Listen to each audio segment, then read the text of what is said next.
Hi again, everybody. October 16th.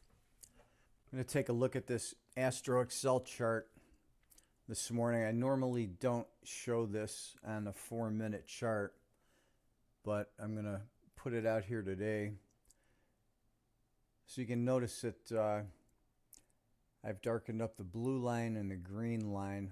Today I want to concentrate on the green line, the blue line.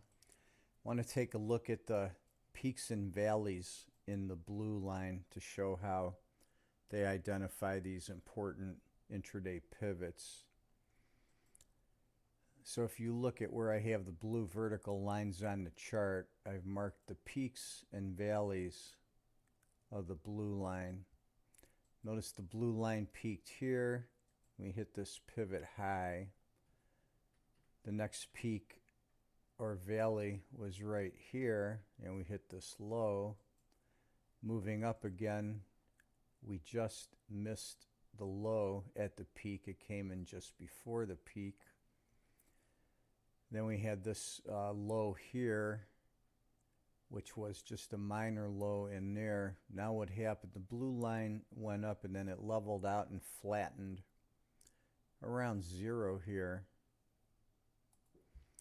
And when that blue line went flat all the way through here until morning of the 15th yesterday, the market was kind of in a choppy, slow uptrend.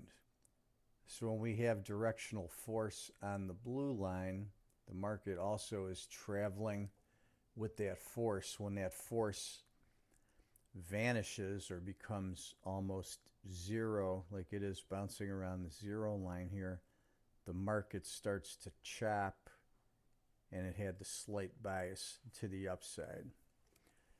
The next bottom area was right here. That was this pivot high.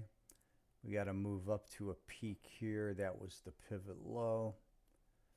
This low here below the -10 line was this high. Then we had a push up to a peak here, which was this minor high there in the quiet period last night. And then just ratcheting down to this low here where we currently are, where we made the minor high of the morning so far.